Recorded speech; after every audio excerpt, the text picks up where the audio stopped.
Halo sahabatku, selamat datang kembali di Ruang Hikmah. Semoga kalian semua selalu dalam lindungan Tuhan, diberi kesehatan, dan kelapangan rezeki. Kisah yang akan kalian dengar hari ini akan menguji emosi, harga diri, dan arti sesungguhnya dari kehormatan seorang wanita. Bayangkan, kau sedang bersantai di villa yang kau sewa dengan uang hasil jerih payahmu sendiri. Namun tiba-tiba, kau diusir oleh ibu mertuamu dan keluarganya. Dihina miskin, dianggap pengganggu, dan diteriaki seolah-olah tak pantas berada di tempat seindah itu. Namun yang mereka tidak tahu, villa yang mereka injak itu bukan milik orang lain, melainkan milikmu sendiri. Dan balasanmu nanti akan membuat mereka semua berlutut dalam penyesalan. Sebelum kisah ini dimulai, izinkan Ruang Hikmah mendoakan kalian yang menonton. Semoga yang subscribe tahun ini bisa membeli rumah impiannya. Dan semoga semua hutang-hutangnya segera dilunaskan oleh Tuhan. Ketik amin di kolom komentar jika kalian setuju. Karena doa yang diucapkan bersama selalu punya jalan untuk dikabulkan. Sore itu, langit di atas lembah Aruna berwarna abu-abu pucat. Rintik hujan turun perlahan, memantul di dinding kaca villa yang berdiri megah di atas perbukitan. Angin gunung bertiup lembut, membawa aroma tanah basah dan wangi Kamboja dari taman di belakang. Di teras depan, seorang wanita duduk sendirian dengan secangkir teh melati di tangannya. Namanya Nadira, perempuan berusia 30 tahun, lembut, tenang, dan berwajah teduh. Hari itu seharusnya menjadi hari liburannya yang sempurna. Hari di mana ia ingin istirahat dari segala hiruk-pikuk pekerjaan dan tekanan rumah tangga. Namun, ketenangan itu hanya bertahan sebentar. Di balik senyum lembutnya, tersimpan begitu banyak luka yang tak pernah ia tunjukkan pada siapapun. Hatinya penat oleh cemoohan, oleh rasa diremehkan yang datang bukan dari orang asing, melainkan dari orang-orang yang seharusnya menjadi keluarganya sendiri. Nadira adalah sosok yang sederhana, tapi pekerja keras. Setiap lembar rupiah yang ia miliki berasal dari usahanya sendiri. Ia mendirikan bisnis desain interior kecil-kecilan dari kamar tamu rumah kontrakannya beberapa tahun lalu. Berkat kerja keras dan ketelitiannya, klien datang satu persatu. Dan dalam diam, bisnisnya tumbuh besar tanpa banyak orang tahu. Tapi di rumah, terutama di hadapan ibu mertuanya, kesuksesan itu dianggap tidak berarti. Perempuan itu kerja apa sih? Main laptop di rumah, katanya kerja. Zaman sekarang semua orang bisa begitu. Begitu ucapan yang sering Nadira dengar setiap kali mereka berkumpul. Ia jarang membalas. Ia tahu, berdebat hanya akan membuatnya terlihat sombong. Dan Nadira bukan tipe yang suka membuktikan lewat kata-kata. Ia lebih suka membuktikan lewat tindakan. Meski seringkali itu membuatnya disalahpahami. Hari itu, ia tiba lebih dulu di villa mewah yang disewanya sendiri untuk liburan keluarga. Villa Aruna, bangunan 2 lantai bercat krem dengan taman bunga di depan dan balkon luas menghadap lembah. Ia ingin menyiapkan semuanya lebih dulu. Makanan, kamar tidur, hingga suasana nyaman untuk suami dan mertuanya. Ia berharap, liburan kali ini bisa jadi awal yang baik untuk hubungan keluarga mereka. Sebuah kesempatan untuk memperbaiki jarak yang selama ini terasa makin lebar. Namun di dalam hatinya, ada sedikit rasa cemas yang sulit dijelaskan.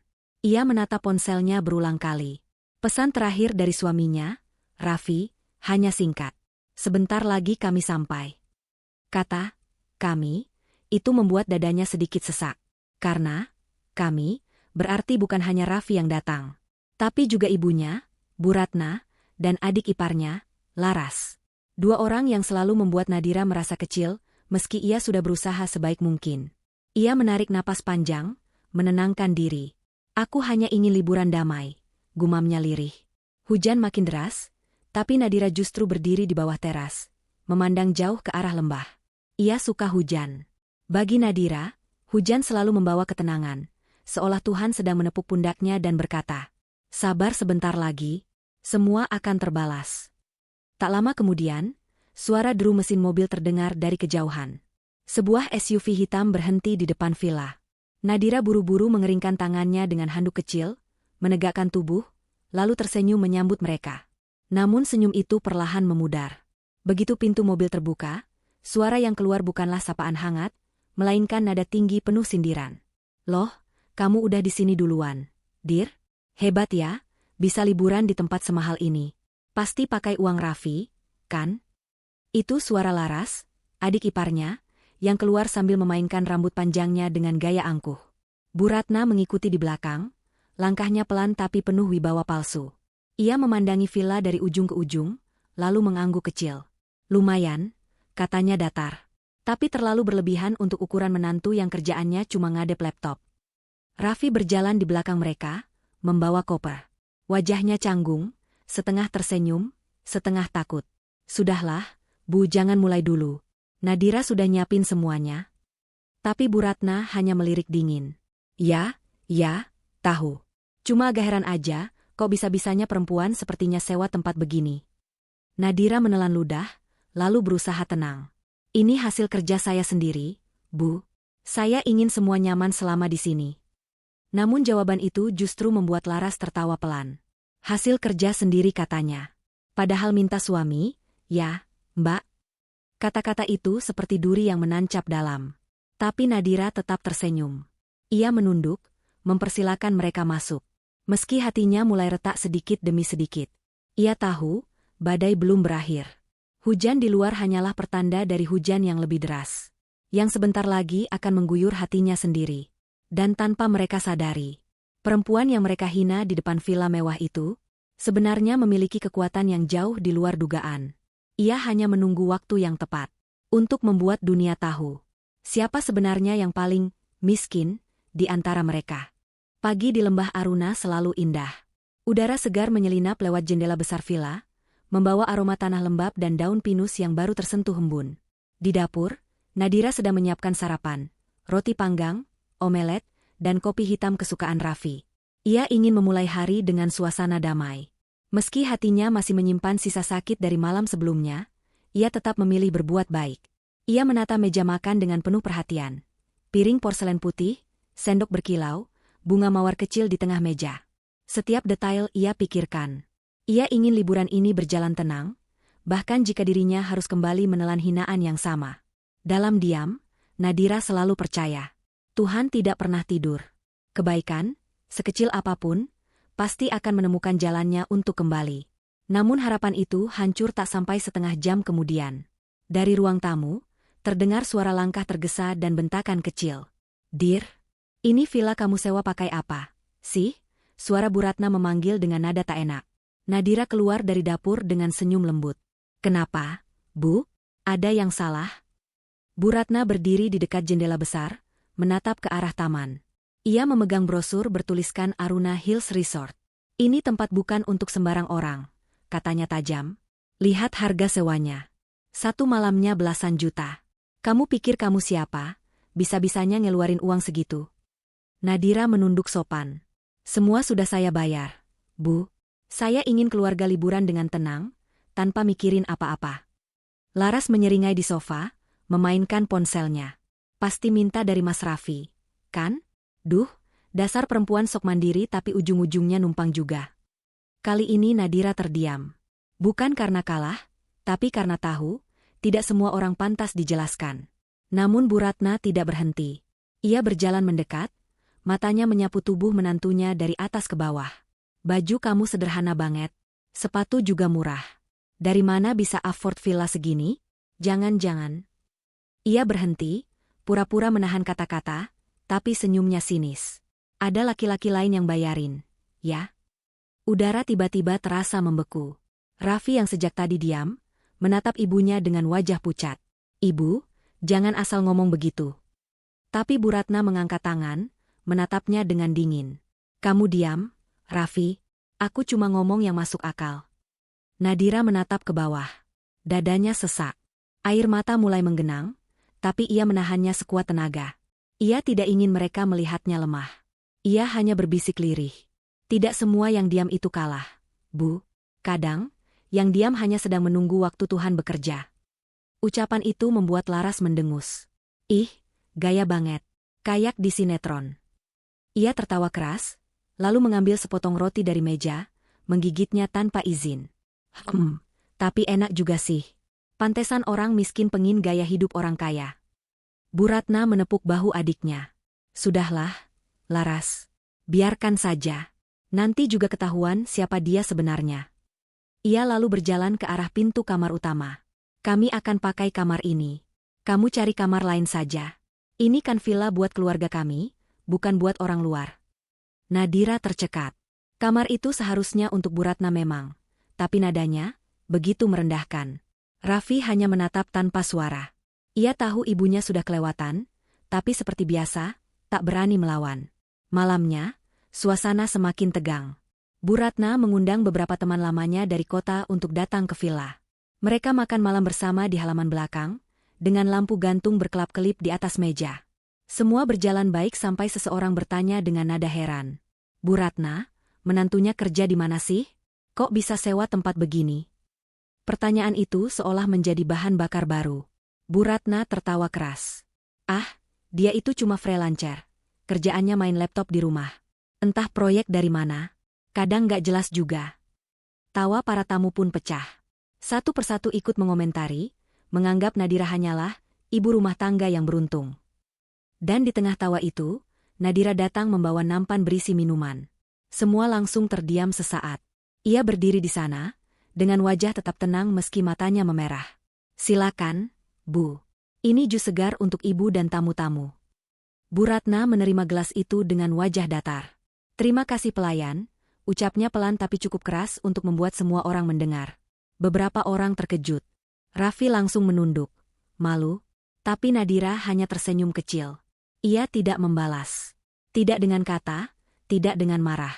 Hanya dengan tatapan yang tenang, tatapan seseorang yang tahu, badai tidak akan berlangsung selamanya.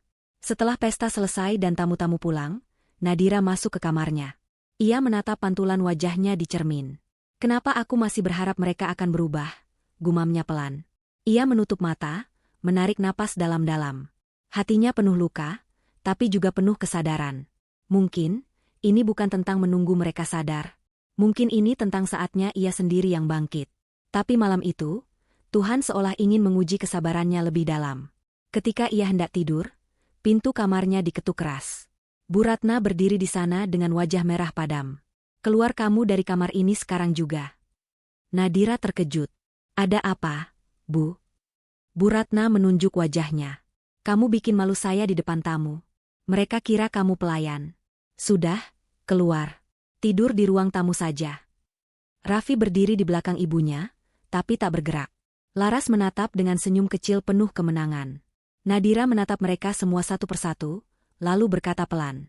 Baik, Bu, kalau ini yang ibu mau. Ia mengambil bantal dan selimutnya, lalu berjalan keluar kamar tanpa suara. Di ruang tamu, hanya lampu kecil yang menyala. Nadira duduk di sofa, memeluk lututnya, memandang langit-langit yang diam. Hujan kembali turun di luar, tapi kali ini bukan lagi tenang. Ia seperti menggema bersama suara hatinya yang mulai pecah. Namun di balik tangis yang tak bersuara itu, ada sesuatu yang mulai berubah dalam dirinya. Rasa sakit itu, pelan-pelan berubah menjadi tekad yang membara. Ia tidak tahu kapan, tapi ia yakin, waktunya akan tiba.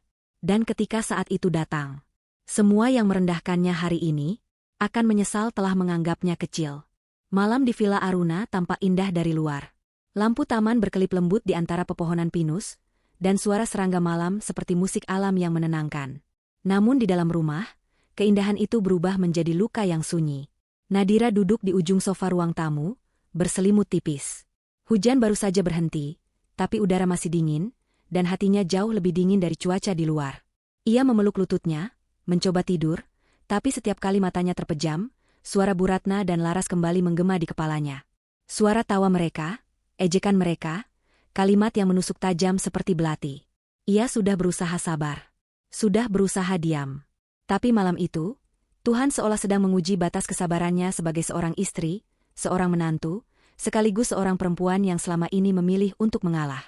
Jam dinding menunjukkan pukul 11 malam ketika langkah kaki terdengar dari arah tangga. Raffi muncul dengan wajah lelah.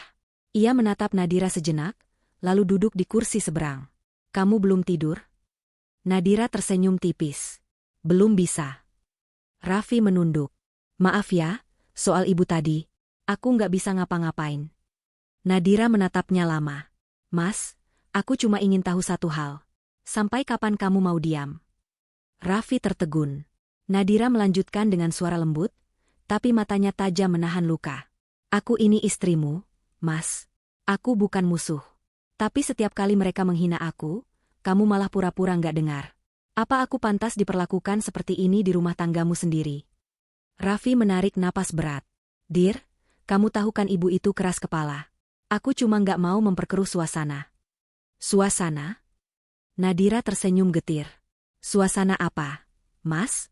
Ini bukan suasana, ini penghinaan. Raffi terdiam. Ia ingin membela diri, tapi kata-kata Nadira terlalu benar untuk disangkal. Hening menguasai ruangan. Hanya suara detak jam yang terdengar, mengiringi rasa sakit yang menggantung di udara. Beberapa menit kemudian, suara langkah lain terdengar. Bu Ratna turun dari lantai 2 dengan daster bunga-bunga dan rambut yang disanggul asal. Wajahnya masam. Ia langsung menunjuk ke arah Nadira. Kamu masih di sini? Suaranya tajam seperti cambuk. Nadira berdiri perlahan. Iya, Bu. Saya tidur di sofa, supaya nggak ganggu. Tapi kamu tetap ganggu, bentak Bu Ratna. Aku nggak bisa tidur tahu. Lihat kamu mondar-mandir di ruang tamu kayak orang terusir. Ya sudah sekalian aja kamu pergi. Keluar dari rumah ini malam ini juga. Raffi terkejut. Bu, jangan begini dong. Udah malam. Tapi Bu Ratna tak peduli. Ia berjalan mendekat, menatap menantunya dengan sorot mata tajam. Kamu pikir aku nggak tahu niat kamu?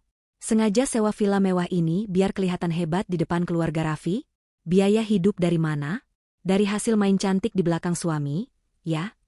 Kata-kata itu seperti petir yang menyambar dada Nadira. Ia tak lagi bisa menahan air matanya. Bu, suaranya parau, saya kerja halal. Bu, saya nggak pernah minta uang siapapun. Tapi Bu Ratna hanya tertawa sinis. Halal? Halah. Semua orang bisa bilang begitu.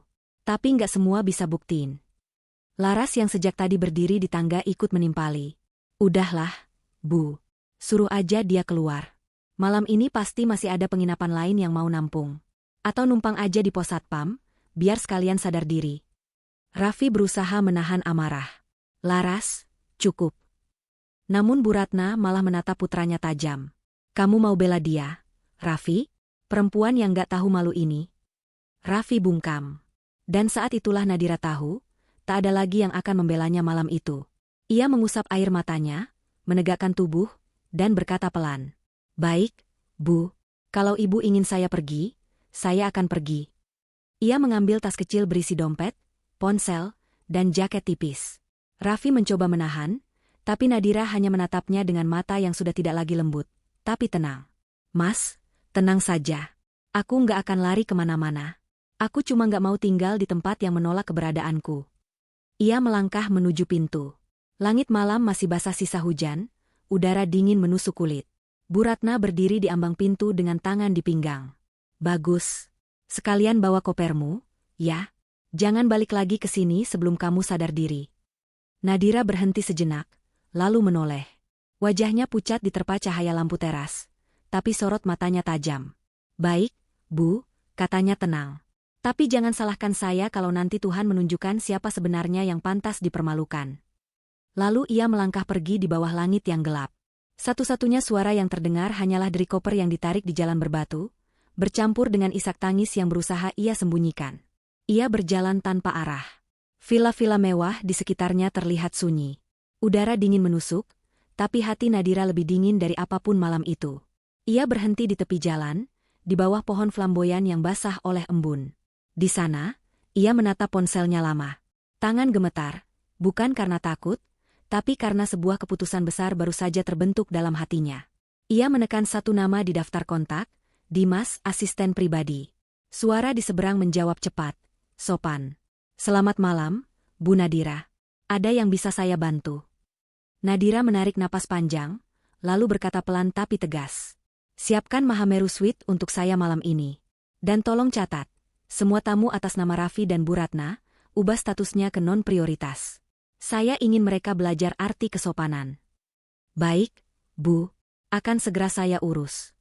Setelah menutup telepon, Nadira menatap ke arah villa di kejauhan. Lampu-lampu masih menyala hangat di dalamnya. Tapi bagi Nadira, tempat itu kini tak ubahnya istana kosong tanpa jiwa. Ia menarik koper pelan-pelan, berjalan menuju bangunan tinggi di ujung jalan, Mahameru Tower, pusat resort itu. Di bawah sinar bulan, langkahnya tampak tenang, tapi matanya menyimpan badai yang belum pecah. Dan malam itu, tanpa siapapun tahu, Perempuan yang baru saja diusir dan dihina sebagai orang miskin. Baru saja menandai awal dari balasan paling elegan dalam hidupnya. Balasan yang tidak datang dari kemarahan, melainkan dari kuasa Tuhan yang tahu bahwa kesabaran seorang wanita punya batas dan waktunya sendiri. Udara dini hari di lembah Aruna terasa berbeda.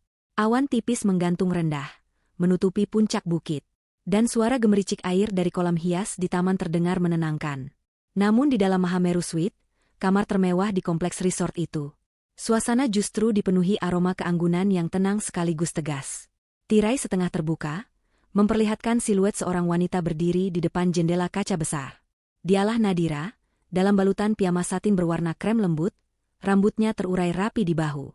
Wajahnya tampak lelah, tapi ada ketegasan baru yang tumbuh di balik matanya. Di tangannya, secangkir kopi hitam mengepulkan uap halus. Ia menatap lembah di kejauhan. Tempat di mana villa yang baru saja mengusirnya berdiri.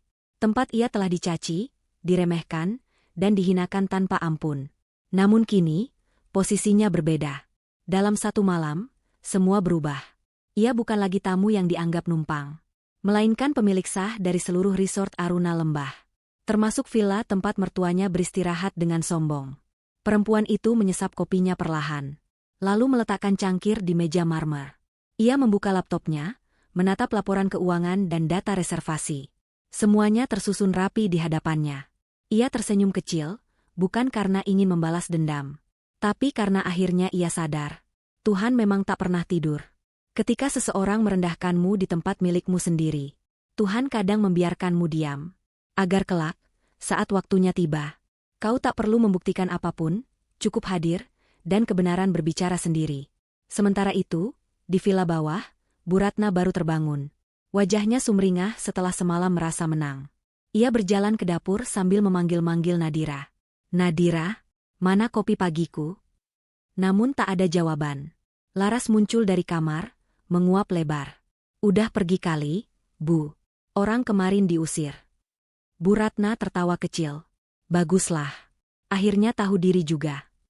Ia duduk di kursi rotan balkon, menikmati pemandangan tanpa tahu bahwa seluruh staf resort sudah mendapat instruksi baru dari manajemen pusat.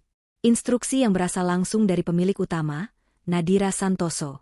Jam 8 pagi, seorang manajer muda bernama Dimas datang ke villa itu bersama 2 staf resepsionis. Permisi, Ibu. Kami mohon waktunya sebentar, katanya sopan. Bu Ratna melirik sinis. Ada apa pagi-pagi begini? Kami lagi sarapan. Dimas menunduk hormat. Kami hanya ingin menyampaikan pembaruan sistem data. Sepertinya ada kesalahan dalam status reservasi Ibu. Bu Ratna mendengus. Kesalahan? Jangan macam-macam, ya. Kami tamu VVIP, cucu teman pemilik resort ini. Dimas tersenyum sopan, tapi tatapannya profesional. Justru itu, Bu. Karena villa ini termasuk area pribadi pemilik utama, jadi ada beberapa pembatasan baru yang berlaku mulai hari ini. Laras memutar bola matanya. Pembatasan apa lagi sih? Dimas menyerahkan tablet yang menampilkan tulisan, akses non-prioritas, pada nama mereka. Bu Ratna membaca dengan mata membulat. Apa maksudnya ini? Kami bukan tamu prioritas. Saya mohon maaf, Bu. Perintah langsung dari Dewan Direksi Pusat. Direksi? Bu Ratna mulai kehilangan kesabarannya. Saya mau bicara sama pemiliknya langsung. Dimas tersenyum kecil. Baik, Bu. Nanti akan kami atur. Setelah staf itu pergi, Bu Ratna mendengus kesal. Dasar manajemen kampungan. Kalau bukan karena aku kenal orang dalam, gak akan aku mau liburan di tempat kayak begini. Raffi yang sejak tadi diam hanya menatap kosong. Ada kegelisahan di wajahnya, tapi ia tidak tahu kenapa. Hatinya gelisah, seolah firasat buruk sedang menunggu mereka di hari itu. Sementara itu, di Mahameru Suite, Nadira telah berganti pakaian. Ia mengenakan setelan putih krem dengan blazer panjang dan anting mutiara. Rambutnya diikat rapi, wajahnya memancarkan wibawa seorang pemimpin sejati. Dimas berdiri di depan pintu, menunggu instruksi berikutnya. Semua sudah disiapkan, Bu.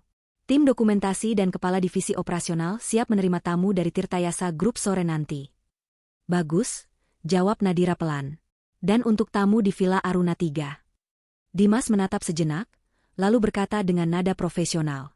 Sesuai perintah Ibu, Mereka sudah dipindahkan ke status tamu biasa. Semua fasilitas tambahan sudah kami nonaktifkan. Nadira mengangguk. Matanya memandang jauh ke arah lembah di bawah sana. Jangan kasar, katanya pelan. Jangan sampai ada yang tersinggung. Saya tidak ingin mempermalukan siapapun. Cukup buat mereka merasa seperti saya dulu, tidak dianggap. Dimas menunduk dalam. Ia tahu, di balik kata-kata lembut itu, ada kekuatan besar yang sedang menahan diri. Karena balas dendam sejati bukan ketika kau membuat seseorang menderita. Melainkan saat mereka sadar, mereka telah menyakiti orang yang salah. Menjelang siang, Nadira turun ke area restoran utama resort untuk mengecek persiapan. Semua pegawai menunduk hormat ketika ia lewat. Tak satu pun yang berani menatap langsung ke wajahnya. Bagi mereka, wanita itu bukan sekadar pemilik, tapi sosok yang membangun aruna lembah dari nol dengan kecerdasan dan ketekunan luar biasa. Di dinding restoran, terpampang foto lama. Seorang wanita muda mengenakan helm proyek, berdiri di tengah tanah kosong. Wajah itu tak lain adalah Nadira sendiri, bertahun-tahun lalu. Saat ia masih memimpin pembangunan tahap pertama resort ini. Ia berhenti di depan foto itu, menatapnya lama. Kalau waktu bisa bicara, gumamnya, pasti ia akan bilang, sabarlah, semua sakitmu akan berubah jadi kekuatan. Siang menjelang sore, Nadira menerima panggilan dari resepsionis. Bu, tamu dari villa bawah ingin bertemu. Katanya penting sekali. Nadira menatap layar ponselnya beberapa detik. Sudut bibirnya terangkat sedikit. Baik, jawabnya tenang. Suruh mereka tunggu di lobi utama. Saya akan turun. Suara langkah sepatu haknya bergema di koridor marmer Mahameru Suite. Setiap langkah terasa ringan namun berwibawa. Seolah setiap detik membawa Nadira makin dekat ke panggung kebenaran. Dan di bawah sana, di lobi resort, Bu Ratna dan Laras sudah duduk dengan wajah tegang. Tidak tahu bahwa orang yang akan mereka temui sebentar lagi adalah wanita yang semalam mereka usir dari rumahnya sendiri. Hujan tipis mulai turun lagi di luar. Langit meredup. Namun di balik labu itu, satu hal pasti. Waktu pembalasan yang tenang, halus, dan penuh hikmah baru saja dimulai. Lobi utama aruna lembah sore itu tampak sibuk namun tertib. Beberapa tamu asing baru tiba, koper-koper menggelinding di atas marmer putih mengilap. Suara gemericik air mancur dan aroma bunga sedap malam menciptakan suasana menenangkan. Namun di satu sudut ruang, suasana justru memanas. Seorang perempuan parubaya dengan gaun biru mencolok berdiri, sambil memegang tas tangan besar. Wajahnya menegang dan matanya melotot ke arah resepsionis. Sudah setengah jam saya menunggu. Katanya manajernya mau datang. Nada suaranya tinggi, membuat beberapa tamu lain menoleh penasaran. Di sampingnya, Laras duduk di sofa, sibuk memainkan ponselnya sambil menggumam. Duh, malu banget, Bu. Kayak orang ditipu hotel abal-abal aja. Raffi, yang berdiri di belakang mereka, hanya bisa menunduk. Sejak pagi ia merasakan firasat buruk, tapi ia tak berani bicara. Resepsionis tetap tersenyum sopan. Mohon maaf, Bu Ratna. Manajer kami sedang mempersiapkan kedatangan pemilik resort. Sebentar lagi beliau akan menemui Anda langsung. Bu Ratna mendengus keras. Pemilik resort? Ya bagus kalau dia mau turun. Saya mau tahu, apa pantas memperlakukan tamu sepenting saya kayak orang murahan begini? Saat kata murahan keluar dari bibirnya, beberapa staf yang berdiri tak jauh dari situ saling pandang dengan gugup. Mereka tahu siapa yang akan datang. Dan mereka tahu, sore itu bukan tamu yang akan menegur pemilik, tapi pemiliklah yang akan memberi pelajaran kepada tamunya. Suara langkah sepatu hak tinggi terdengar dari arah lift. Pelan tapi mantap. Setiap langkah memantul di lantai marmer. Para staf otomatis menunduk hormat. Laras yang sedang menatap layar ponsel mendongak sebentar. Dan hampir menjatuhkan ponselnya. Nadira muncul di ambang pintu lobi. Mengenakan setelan blazer putih krem, sepatu hak gading, dan hijab lembut warna pasir yang membingkai wajahnya dengan anggun. Wajahnya tenang, tidak ada sedikit pun tanda amarah. Tapi dari caranya berjalan, semua orang tahu, dialah orang yang sesungguhnya berkuasa di tempat itu. Raffi tertegun. Ia hampir tidak mengenali istrinya sendiri. Begitu berbeda dengan wanita yang semalam diusir dari villa sambil menangis. Kini Nadira tampak seperti sosok yang terlahir kembali. Tegas, kuat, namun tetap lembut dalam wibawanya. Bu Ratna, yang awalnya tak sadar, langsung melotot. Kamu? Serunya nyaring. Semua orang di lobi langsung menoleh. Beberapa staf yang mengenali situasinya hanya bisa menunduk, menyembunyikan ekspresi mereka yang nyaris tersenyum. Nadira berhenti di depan mereka, tangannya terlipat tenang di depan perut. "Selamat sore, Bu, Mas, Laras," ucapnya dengan nada halus. Bu Ratna tersentak, mencoba mempertahankan keangkuhannya. "Ngapain kamu di sini? Jangan bilang kamu kerja jadi staf di resort ini." Nada merendahkan itu masih terdengar sama seperti semalam. Nadira tersenyum lembut. "Tidak, Bu. Saya tidak bekerja di sini." Ia melirik ke arah resepsionis, lalu berkata pelan. "Tolong siapkan ruang lounge utama. Kita akan bicara di sana." Perintah itu diucapkan begitu tenang. Namun cukup untuk membuat semua staf bergerak cepat tanpa ragu. Bu Ratna menatap sekeliling, mulai curiga. Ia berbisik pada Raffi. "Dia kok ngatur-ngatur orang sini kayak bos?" Raffi hanya menatap istrinya dengan wajah bingung. "Nadira, ini maksudmu apa?" Nadira tidak menjawab. Ia berjalan pelan menuju ruang lounge, ruangan luas berdinding kaca dengan pemandangan lembah hijau di luar. Semua orang mengikutinya dalam diam. Di sana, di bawah sinar sore yang hangat, permainan takdir mulai memperlihatkan kartunya. Setelah mereka duduk, Nadira menatap Bu Ratna dengan tatapan teduh. "Saya tidak akan lama, Bu. Saya hanya ingin menjelaskan satu hal sederhana." Ia membuka map kulit di depannya, lalu mengeluarkan selembar dokumen. Kertas itu berlogo Aruna Lembah Resort Holdings. "Ini surat kepemilikan sah dan akta perusahaan. Semua properti di kawasan ini, termasuk villa tempat Ibu menginap, berada di bawah naungan perusahaan saya." Ruangan mendadak hening. Laras menatap kertas itu, lalu menatap ibunya. Bu Ratna tertawa gugup. "Jangan bercanda, Nadira. Kamu pikir saya akan percaya omong kosong ini?" Nadira tetap tersenyum. "Silakan tanyakan ke Pak Dimas, manajer operasional kami. Beliau bisa pastikan semua data benar." Dimas yang berdiri di belakang langsung mengangguk hormat. "Benar, Bu. Nama lengkap pemilik utama, Nadira Santoso. CEO sekaligus pendiri Nadiworks Group. Pemegang saham mayoritas dari resort ini." Semua darah seolah meninggalkan wajah Bu Ratna. Wajahnya pucat, matanya membesar. Raffi terdiam lama, suaranya tercekat. "Nadira, kamu pemilik tempat ini?" Nadira menatapnya dengan lembut. "Iya, Mas. Tempat yang kemarin Ibu bilang, terlalu mewah untuk orang seperti saya. Adalah salah satu proyek pertama saya 7 tahun lalu." Laras menutup mulutnya dengan tangan, sementara Bu Ratna hanya mampu bergumam tak jelas. Kursinya bergeser pelan ke belakang. "Jadi, waktu kamu bilang hasil kerja kerasmu sendiri." "Itu benar, Bu," potong Nadira dengan suara pelan namun tegas. "Saya tidak pernah menipu siapapun. Saya hanya tidak merasa perlu membanggakan apa yang Tuhan titipkan. Tapi semalam, Ibu menuduh saya perempuan tak bermoral. Dan saya pikir, mungkin Tuhan ingin saya tidak diam lagi." Udara di ruangan itu begitu tebal. Tak ada suara selain detak jam di dinding dan napas orang-orang yang menahan malu. Raffi memijat pelipisnya, wajahnya penuh penyesalan.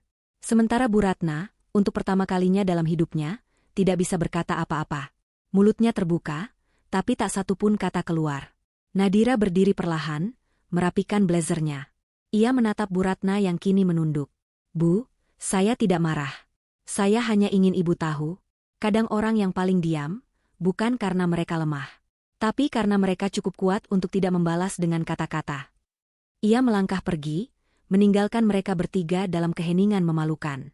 Namun sebelum keluar dari ruangan, Nadira berhenti sejenak dan berkata tanpa menoleh.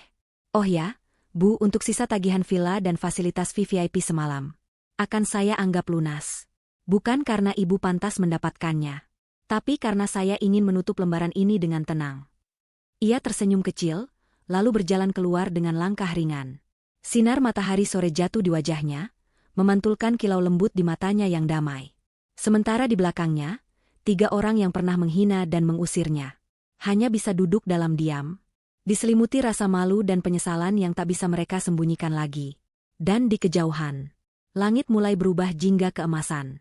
Seakan ikut berbisik kepada dunia, bahwa Tuhan tak pernah lupa pada air mata orang yang sabar. Ia hanya menunggu waktu yang tepat untuk menukar hinaan dengan kemuliaan. Sore di Aruna Lembah berubah menjadi senja berwarna emas. Sinar matahari menembus kaca tinggi lobi, memantulkan bayangan panjang yang bergerak perlahan di lantai marmer. Suasana tenang, Tapi di dalam ruang lounge, 3 sosok manusia duduk dalam diam yang berat. Bu Ratna, Laras, dan Raffi. Tak ada lagi suara tinggi, tak ada lagi tawa merendahkan. Yang tersisa hanya wajah pucat, tangan gemetar, dan napas yang terasa sesak oleh rasa malu. Semua kata-kata tajam yang mereka lontarkan semalam kini terpantul balik seperti cambuk. Memukul batin mereka lebih keras dari yang pernah mereka bayangkan. Bu Ratna masih menatap dokumen di depannya, akta kepemilikan yang baru saja diperlihatkan Nadira. Tulisan, Nadira Santoso CEO founder Nadiworks Group, tertera jelas. Ia mengerjap berkali-kali, berharap itu hanya mimpi buruk, tapi kenyataan terlalu jelas untuk disangkal. Tangannya gemetar ketika menutup map itu. Raffi, suaranya pelan, hampir tak terdengar. Selama ini, kamu tahu semua ini? Raffi menunduk dalam. Tidak, Bu. Saya bahkan tidak tahu kalau Nadira punya bisnis sebesar ini. Ia menatap lantai, wajahnya penuh rasa bersalah. Selama ini, saya pikir dia cuma freelancer. Saya tidak pernah tanya lebih jauh. Saya terlalu sibuk percaya omongan ibu, sampai lupa mengenal istri saya sendiri. Bu Ratna terdiam. Hatinya seperti diremas. Tiba-tiba, semua kenangan terlintas cepat. Bagaimana ia sering mengomentari cara Nadira berpakaian, menertawakan pekerjaannya. Bahkan melarangnya ikut pertemuan keluarga besar karena dianggap tidak selevel.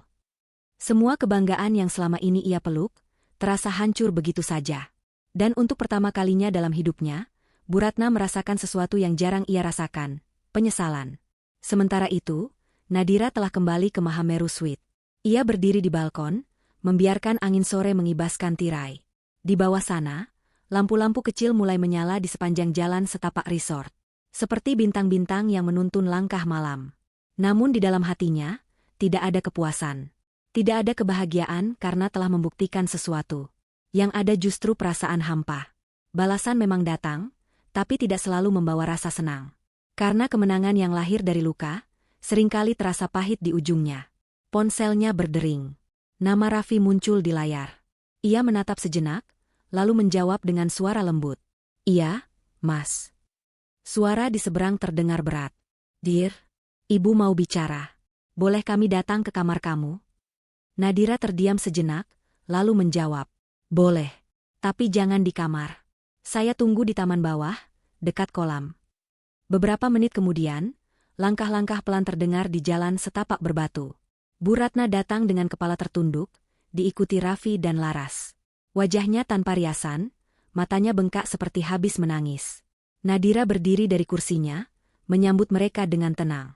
Ia tidak menunjukkan jarak, tapi juga tidak menampakkan kerendahan hati yang berlebihan. Ia hanya menjadi dirinya, seseorang yang sudah cukup kuat untuk memaafkan tanpa harus melupakan. Bu Ratna berhenti di depan Nadira. Beberapa detik mereka hanya saling menatap dalam diam. Kemudian, dengan suara gemetar, Bu Ratna berkata, Nadira, maafkan Ibu.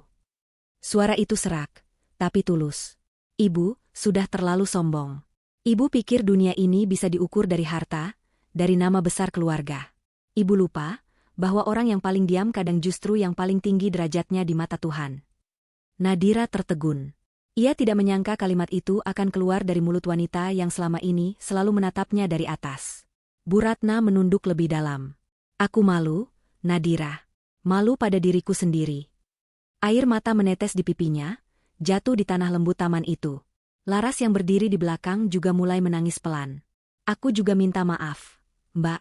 Aku ikut ibu ngomong macam-macam, padahal aku sendiri nggak tahu apa-apa. Nadira menarik napas panjang, menahan emosi yang pelan-pelan menyeruak di dadanya. Ia mendekat, menyentuh tangan Bu Ratna dengan lembut. Bu, saya tidak pernah dendam. Saya hanya ingin ibu tahu rasanya diremehkan. Karena saat seseorang dihina tanpa alasan, hatinya bisa hancur. Tapi kalau dia bertahan, Tuhan yang akan angkat derajatnya. Suasana hening. Angin gunung berembus pelan, membawa suara lembah yang sunyi. Bu Ratna memejamkan mata, menggenggam tangan Nadira erat. Saya sudah belajar, Nak, bahwa menghormati orang tidak butuh tahu siapa dia. Cukup tahu bahwa dia manusia. Nadira tersenyum tipis, air matanya ikut mengalir. Ia memeluk ibu mertuanya perlahan, pelukan yang sederhana tapi penuh makna. Raffi menatap pemandangan itu dengan mata berkaca-kaca. Ia maju selangkah, lalu menunduk di hadapan istrinya. Dear, aku juga minta maaf. Aku gagal jadi suami yang bisa melindungi kamu. Nadira menatapnya, lalu menggeleng pelan. Tidak, Mas. Kamu cuma lupa bahwa membela kebenaran tidak berarti melawan orang tua. Kadang cukup dengan berdiri di samping orang yang benar. Raffi tak mampu membalas. Ia hanya menunduk, air matanya jatuh satu persatu. Matahari perlahan tenggelam di balik bukit. Langit berubah jingga keunguan, menciptakan pantulan cahaya di permukaan kolam. Mereka bertiga duduk di tepi taman, tanpa kata, hanya saling diam dalam kedamaian baru yang sulit dijelaskan. Tak ada lagi kebencian, tak ada lagi kesombongan. Yang tersisa hanyalah kesadaran bahwa hidup ini terlalu singkat untuk dihabiskan dengan merendahkan orang lain. Ketika malam turun dan lampu taman menyala, Nadira berdiri. Ia menatap villa di kejauhan, tempat di mana semua luka itu bermula. Bu, Mas, katanya pelan. Besok pagi villa itu akan saya hibahkan ke yayasan yatim piatu di daerah sini. Biar tempat yang dulu penuh amarah, berubah jadi tempat penuh kasih. Bu Ratna menatapnya tak percaya. Kamu serius, Nak? Nadira mengangguk. Saya sudah cukup punya. Tapi saya ingin sesuatu yang lebih berharga dari harta. Ketenangan hati. Bu Ratna meneteskan air mata lagi. Kali ini bukan karena malu, tapi karena kagum. Di hadapannya berdiri seorang wanita yang dulu ia hina. Tapi kini mengajarinya makna sejati dari kehormatan. Dan malam itu, di bawah langit lembah Aruna yang diselimuti bintang, Bu Ratna bersujud dalam hati, memohon ampun atas kesombongan yang hampir menelan hidupnya. Sementara Nadira menatap ke langit, tersenyum kecil, dan berbisik dalam hati. Terima kasih, Tuhan sudah menepati janji MU. Bahwa tidak ada air mata yang sia-sia. Dan tidak ada sabar yang tidak engkau balas dengan keindahan. 3 bulan telah berlalu sejak sore itu di Aruna Lembah. Waktu berjalan cepat, tapi kenangan tentang peristiwa di villa itu masih terasa jelas. Seperti luka yang perlahan berubah menjadi bekas indah di hati. Musim hujan mulai datang. Langit sering kelabu, tapi di hati Nadira justru mulai tumbuh matahari baru. Ia tidak lagi memandang masa lalunya dengan marah, melainkan dengan rasa syukur yang dalam. Karena jika tidak diusir hari itu, ia mungkin tak akan pernah tahu betapa berharganya kesabaran dan ketulusan yang selama ini ia genggam. Pagi itu, di kantor pusat Nadiworks Group, suasana sibuk seperti biasa. Puluhan staf berlalu lalang, membawa berkas dan laptop. Namun ketika Nadira memasuki ruangan, semua berhenti sejenak dan memberi salam hormat. Ia mengenakan kemeja putih sederhana dan jilbab pastel yang membuatnya tampak teduh. Senyumnya hangat, tapi berwibawa. Tak ada jejak kesombongan di wajahnya, meski kini namanya dikenal luas sebagai pengusaha muda inspiratif. Ia berjalan ke ruang meeting, menatap foto besar yang tergantung di dinding. Gambar Villa Aruna, dengan tulisan kecil di bawahnya. Tempat ujian berubah jadi pelajaran. Setiap kali melihat itu, dadanya terasa hangat. Karena di sanalah, ia belajar bahwa pembalasan paling indah bukan ketika orang lain jatuh, melainkan ketika hatimu tumbuh lebih besar dari dendammu. Sementara itu, di kota kecil tempat Bu Ratna tinggal, perubahan besar juga terjadi. Rumahnya kini terasa lebih hidup, lebih hangat. Bukan lagi dipenuhi gengsi dan bicara tentang kekayaan, tapi tentang rasa syukur dan kebaikan.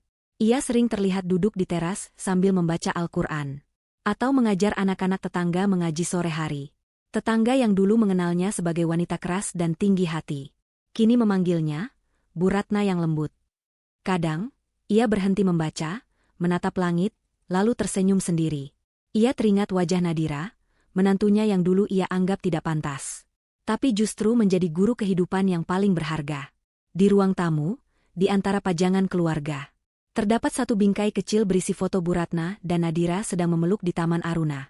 Tulisan di bawahnya, dari luka lahir cinta.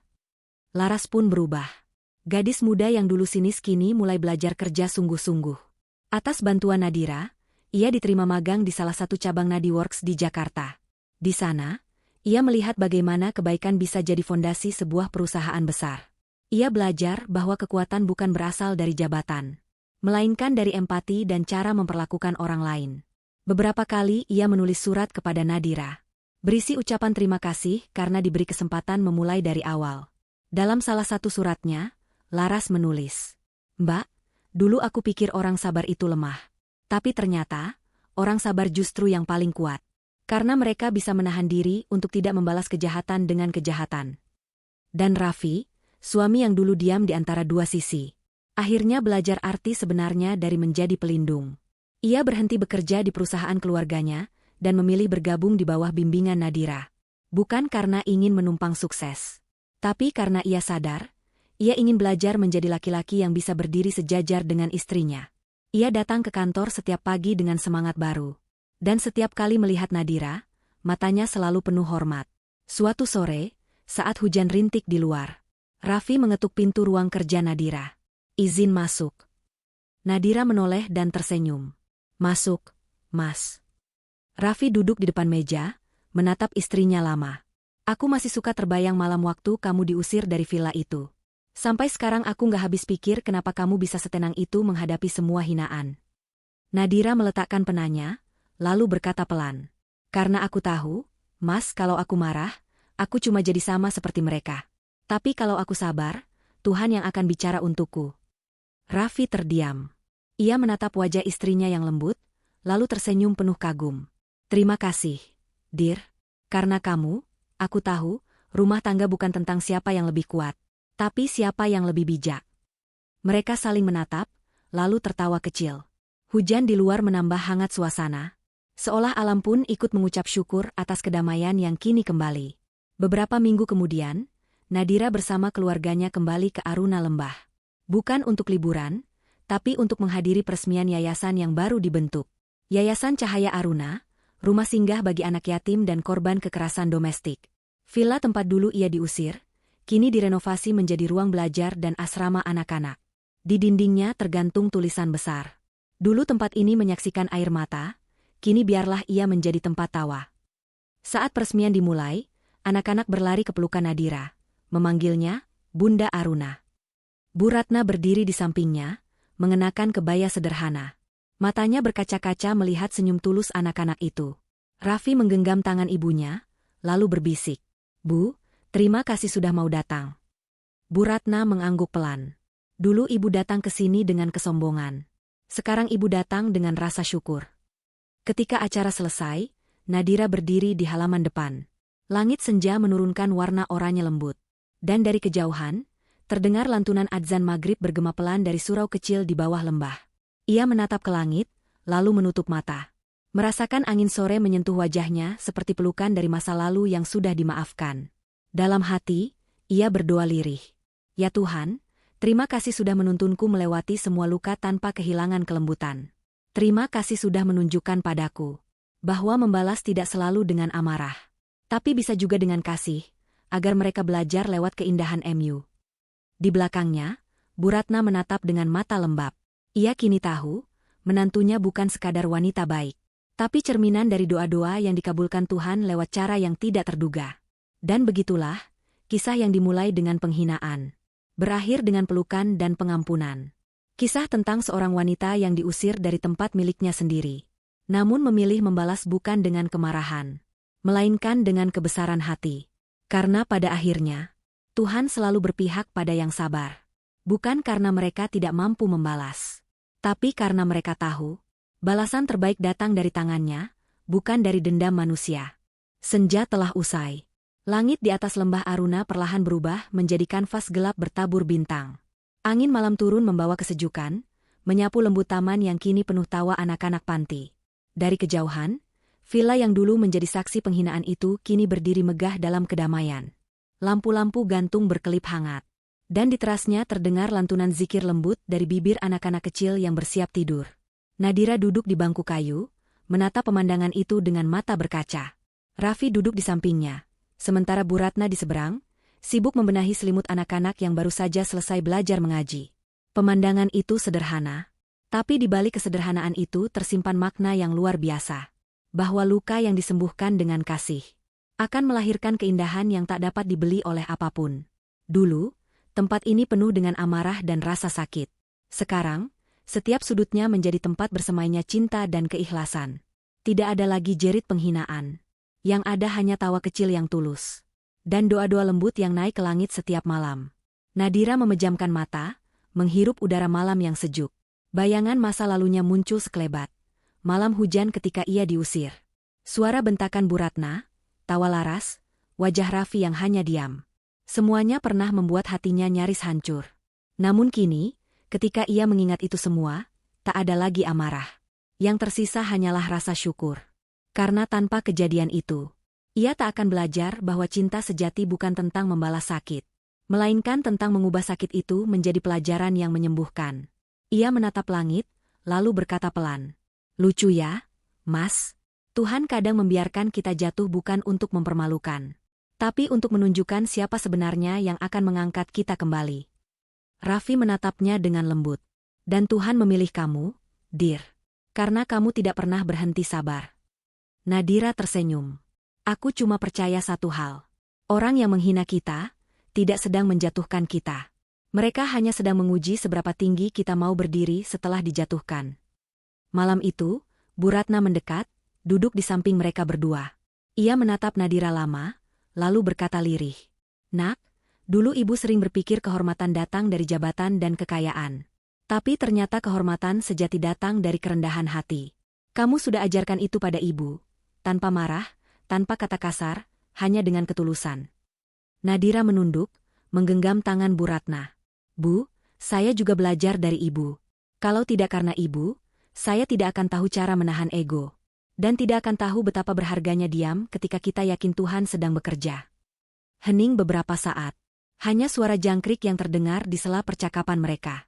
Bu Ratna menatap ke arah villa yang kini menjadi rumah anak-anak yatim. Matanya berkaca-kaca. Tempat ini dulu jadi panggung kesombongan ibu.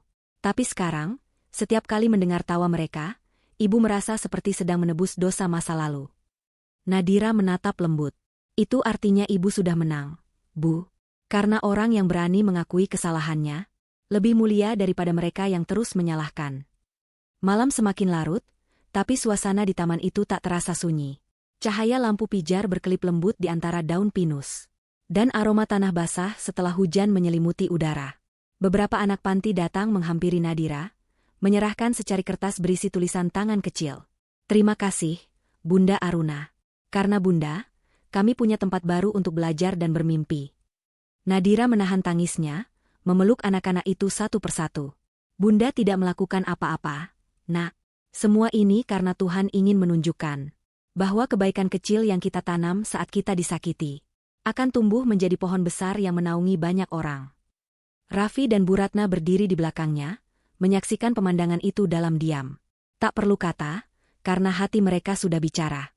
Yang dulu diwarnai luka, kini diganti dengan cinta yang lebih besar dari ego. Beberapa jam kemudian, setelah semua anak tertidur, Nadira berjalan sendirian ke balkon lantai 2 villa itu. Langit malam terbuka luas, bulan purnama bersinar terang. Ia menatap ke bawah, melihat cahaya dari jendela kamar anak-anak yang redup namun hangat. Air matanya jatuh perlahan, tapi kali ini bukan karena sedih, melainkan karena lega. Karena akhirnya, semua rasa sakit itu berubah menjadi doa yang indah. Dalam kesunyian itu, suara hatinya berbisik, "Ya Tuhan, terima kasih telah menegurku lewat kesabaran. Terima kasih karena Engkau tidak langsung membalas kejahatan mereka. Tapi Engkau memberi waktu agar aku belajar membalas dengan kebaikan. Jika nanti aku diuji lagi, biarkan aku selalu memilih menjadi lembut, bukan keras. Karena kekuatan sejati bukan pada tangan yang menggenggam balas dendam, tapi pada hati yang sanggup melepaskan." Beberapa langkah di belakangnya, Raffi datang membawa 2 cangkir teh hangat. Ia menyerahkan satu kepadanya. Nadira menerimanya dengan senyum lembut. Mereka berdua berdiri di bawah langit yang penuh bintang, menatap lembah Aruna yang tenang. Tempat di mana mereka pernah belajar arti sejati dari kata, memaafkan. Raffi berkata pelan, "Kalau Tuhan menulis ulang kisah kita, aku harap Dia tidak menghapus kesedihan yang pernah kita alami. Karena dari situlah kita jadi seperti sekarang." Nadira mengangguk. "Aku juga, Mas. Kadang luka adalah guru yang lebih bijak daripada kebahagiaan." Malam itu berakhir dengan senyum yang damai. Bukan karena mereka menang, tapi karena mereka menemukan makna. Bahwa dalam setiap penghinaan, Tuhan sedang menyembunyikan cara baru untuk meninggikan derajat. Bahwa dalam setiap tangisan, ada doa yang tak terdengar tapi sedang dijawab perlahan. Dan ketika mereka akhirnya meninggalkan balkon itu, angin malam berhembus lembut, seolah ikut membisikkan doa yang sama kepada siapapun yang pernah disakiti. "Sabar. Jangan buru-buru membalas. Tuhan belum selesai menulis akhir ceritamu." Setiap kisah besar selalu menyimpan 2 wajah. Wajah yang satu menampakkan penderitaan, air mata, dan kesabaran yang diuji habis-habisan. Tapi wajah yang lain, yang hanya bisa dilihat oleh orang yang sabar, menyimpan keindahan, keajaiban, dan pembalasan yang datang dengan cara Tuhan sendiri. Kisah Nadira adalah cermin dari kenyataan hidup yang sering kita alami. Bahwa kebaikan seringkali diuji melalui penghinaan. Dan kesetiaan diuji lewat pengkhianatan. Kita semua, di satu titik dalam hidup, pernah menjadi Nadira dalam versi kita masing-masing. Dihina, diremehkan, mungkin bahkan disakiti oleh orang yang seharusnya melindungi kita. Namun yang membedakan kita dengan Nadira bukanlah nasibnya, melainkan bagaimana ia memilih untuk bereaksi. Ketika dunia merendahkannya, ia tidak ikut merendahkan diri. Ketika orang lain berteriak marah, ia justru memilih diam dan menatap langit. Karena Nadira tahu, Tuhan tidak perlu dipanggil dengan amarah. Cukup dengan kesabaran yang tulus. Berapa banyak dari kita yang ketika disakiti, langsung ingin membalas? Langsung ingin menunjukkan siapa yang lebih kuat, siapa yang lebih mampu? Padahal, di balik setiap luka, Tuhan sedang menguji satu hal. Apakah kamu ingin menang di hadapan manusia, atau di hadapanku? Lihatlah bagaimana semuanya berputar. Orang yang dulu menertawakan, akhirnya menangis. Orang yang dulu merasa tinggi, akhirnya bersujud meminta maaf. Dan orang yang dulu dianggap tidak punya apa-apa, ternyata memiliki segalanya. Bukan karena harta, tapi karena hati. Kisah ini bukan tentang kekayaan. Bukan juga tentang balas dendam yang manis. Kisah ini adalah tentang kemenangan hati. Tentang bagaimana seorang wanita memilih untuk tidak mengotori jiwanya dengan dendam. Meski ia punya semua alasan untuk melakukannya. Karena di ujung setiap perjalanan, yang Tuhan hitung bukanlah siapa yang paling hebat, tapi siapa yang paling mampu menahan diri ketika diberi kekuasaan untuk membalas. Ruang Hikmah ingin mengajakmu merenung malam ini. Jika hari ini kamu sedang diuji oleh ucapan orang lain, jika kamu sedang direndahkan oleh mereka yang bahkan tidak tahu perjuanganmu, jangan buru-buru menanggapi. Diamlah, dan biarkan Tuhan yang berbicara melalui hasil kerja kerasmu. Karena kebenaran tidak perlu berdebat, ia hanya perlu waktu untuk bersinar. Ada pepatah lama yang mengatakan, kebohongan akan berlari cepat, tapi kebenaran berjalan pelan dan pasti. Sampai akhirnya tiba di garis akhir dengan kepala tegak. Dan benar, Nadira tidak berlari. Ia berjalan pelan, satu langkah demi satu langkah. Ia membiarkan waktu menjadi saksi bahwa kesabaran bukan kelemahan, melainkan kekuatan yang hanya dimiliki oleh orang-orang pilihan. Setiap hinaan yang diterimanya, ia ubah menjadi bahan bakar untuk tumbuh. Setiap air mata yang jatuh, ia jadikan doa yang menembus langit. Dan setiap rasa sakit yang datang, ia ubah menjadi pelajaran agar ia tak pernah menyakiti orang lain dengan cara yang sama. Sahabatku, hidup memang tidak selalu adil. Kadang, orang yang kita tolong justru yang paling cepat menusuk dari belakang. Kadang, orang yang kita cintai justru yang paling mudah menyakiti. Namun percayalah, Tuhan tidak pernah membiarkan air mata orang baik jatuh tanpa tujuan. Ia mengizinkanmu menangis bukan karena lemah, tapi karena sebentar lagi, ia ingin menggantinya dengan sesuatu yang jauh lebih indah. Jika kamu hari ini sedang berada di titik terendah, ingatlah Nadira yang berdiri di bawah hujan, membawa koper, diusir dari tempat miliknya sendiri. Ia pun menangis, ia pun hampir menyerah. Namun di detik itulah, Tuhan mulai menulis babak baru dalam hidupnya. Babak di mana yang hina diangkat, dan yang sombong direndahkan. Dan ketika waktunya tiba, kamu juga akan sampai di titik itu. Titik di mana kamu tidak lagi peduli siapa yang dulu menertawakanmu. Karena kamu sudah terlalu sibuk bersyukur atas kehidupan yang Tuhan pulihkan untukmu. Maka jangan berhenti berbuat baik hanya karena pernah disakiti. Jangan berhenti lembut hanya karena pernah diremehkan. Biarkan mereka yang menilaimu dengan kebencian. Dan biarkan Tuhan yang menilaimu dengan cinta. Karena yang paling indah bukan ketika semua orang meminta maaf padamu, tetapi ketika kamu sudah tidak lagi membutuhkannya. Malam itu, sebelum lampu di Yayasan Cahaya Aruna dipadamkan, Nadira menulis satu kalimat di buku kecilnya. Buku itu kini selalu ia bawa kemanapun ia pergi.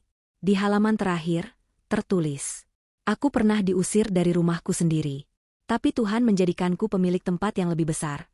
Tempat untuk menampung mereka yang tak punya rumah. Aku pernah dipermalukan di depan orang banyak. Tapi Tuhan menepuk pundakku dan berkata, sabarlah, waktumu akan datang." Dan mungkin, sahabatku, kalimat itu juga sedang Tuhan siapkan untukmu. Mungkin hari ini kamu merasa tidak berharga, merasa sendirian, merasa kalah. Tapi percayalah, satu-satunya yang perlu kamu lakukan adalah terus berjalan. Karena di ujung jalan yang kamu tempuh dengan sabar, ada cahaya yang menunggu, dan cahaya itu akan menghapus semua luka yang pernah kamu tanggung. Dalam hidup ini, setiap manusia akan diberi panggung oleh Tuhan. Namun tak semua panggung diwarnai sorak tepuk tangan. Ada panggung yang sunyi, tempat kita dihina, disalahpahami, dan disakiti tanpa alasan. Dan di sanalah, Tuhan menonton dengan tenang. Bukan untuk menertawakan, tapi untuk menilai siapa di antara kita yang tetap berdiri tegak dengan hati bersih. Kisah Nadira adalah satu dari jutaan kisah yang menunjukkan bahwa Tuhan tidak pernah keliru menempatkan ujian. Ia menurunkan badai bukan untuk menghancurkan, melainkan untuk membersihkan jalan sebelum keindahan datang. Ia menutup satu pintu dengan keras, agar kita sadar bahwa pintu yang terbuka nanti jauh lebih megah daripada yang kita minta. Dulu, Nadira diusir dari tempat yang dibangunnya sendiri. Ia ditertawakan, direndahkan, bahkan dianggap tidak pantas untuk berada di sana. Tapi siapa yang menyangka bahwa di saat ia melangkah pergi dengan air mata, langit sebenarnya sedang menulis ulang takdirnya, menjadikan penghinaan itu sebagai jembatan menuju kemuliaan. Dan begitulah cara Tuhan bekerja. Diam, halus, kadang tanpa suara, tapi selalu tepat sasaran. Ia tidak membalas dengan teriakan. Ia membalas dengan kejadian. Tiba-tiba, yang dulu dihina menjadi sosok yang disegani. Yang dulu diusir, justru menjadi pemilik tempat itu. Dan yang dulu tertawa, kini menunduk dalam penyesalan. Tapi lihat bagaimana Nadira memilih jalannya. Ia tidak menggunakan kekuasaan untuk membalas. Ia justru menggunakan hatinya untuk mengampuni. Karena ia tahu, membalas dendam mungkin bisa memuaskan sesaat. Tapi memaafkan, menyembuhkan selamanya. Sahabatku, dunia memang tidak selalu adil. Kadang, orang baik disakiti, orang jujur ditipu, dan orang sabar justru disalahartikan sebagai lemah. Namun jangan pernah tertipu oleh keadaan. Karena Tuhan tidak menilai kita dari bagaimana dunia memperlakukan kita, melainkan dari bagaimana kita memilih tetap berbuat baik meski dunia tidak adil. Berapa banyak dari kita yang pernah menangis di malam hari karena perlakuan orang lain? Berapa banyak dari kita yang pernah berkata dalam hati, "Kenapa aku yang selalu sabar justru yang paling disakiti?" Mungkin kamu juga sedang berada di posisi itu sekarang. Tapi dengarkan baik-baik. Tuhan tidak pernah meminta kita untuk menang di mata manusia. Ia hanya meminta kita untuk tidak berhenti percaya bahwa Ia sedang menyiapkan akhir cerita yang jauh lebih indah dari awalnya. Jika kamu sedang diuji, jangan lari. Bersabarlah, karena ujian itu bukan hukuman. Itu adalah tanda bahwa Tuhan masih peduli, masih ingin melihatmu tumbuh dan naik kelas. Orang yang tidak diuji, mungkin bukan karena mereka kuat, tapi karena Tuhan tahu mereka belum siap untuk diangkat lebih tinggi. Lihatlah hidup Nadira. Semua cemoohan yang dulu menyakitkan, kini menjadi bahan ceramah kehidupan. Semua air mata yang dulu jatuh tanpa henti, kini menjadi air mata syukur setiap kali ia menatap anak-anak yatim yang tertawa di rumah yang dulu mengusirnya. Ia membalas penghinaan bukan dengan kekerasan, tapi dengan kelembutan yang justru menaklukkan hati. Dan itulah keajaiban orang yang sabar. Ia tidak butuh balas dendam, karena Tuhan sendiri yang akan membuat orang lain datang meminta maaf tanpa disuruh. Sahabat Ruang Hikmah, kalau hari ini kamu sedang berada di posisi seperti Nadira, jangan buru-buru membuktikan apapun kepada siapapun. Orang yang benar tidak perlu berteriak bahwa dia benar, karena waktu dan hasil kerjanya akan berbicara jauh lebih keras dari kata-kata. Yang kamu butuh lakukan hanya satu: terus berjalan, terus berbuat baik, meski dunia tampak membencimu. Ingatlah, setiap hinaan yang kamu terima hari ini akan berubah jadi kesaksian esok hari. Setiap air mata yang jatuh akan menjadi alasan Tuhan meninggikanmu di hadapan banyak orang. Dan setiap kesabaran yang kamu tahan akan berubah menjadi kebahagiaan yang datang di saat paling kamu butuhkan. Hidup bukan tentang siapa yang lebih cepat, tapi siapa yang tetap teguh ketika semua orang mulai menyerah. Karena mereka yang menolak membalas kejahatan dengan kejahatan adalah mereka yang sedang dilatih Tuhan untuk menerima balasan yang jauh lebih indah. Nadira mungkin hanya satu tokoh dalam kisah ini, tapi di baliknya ada pesan besar untuk kita semua, bahwa setiap luka bisa menjadi ladang pahala, dan setiap hinaan bisa menjadi tangga menuju kemuliaan. Jadi, jika hari ini kamu sedang diperlakukan tidak adil, katakan dalam hati, "Aku tidak akan membalas dengan amarah. Aku akan menunggu dengan sabar.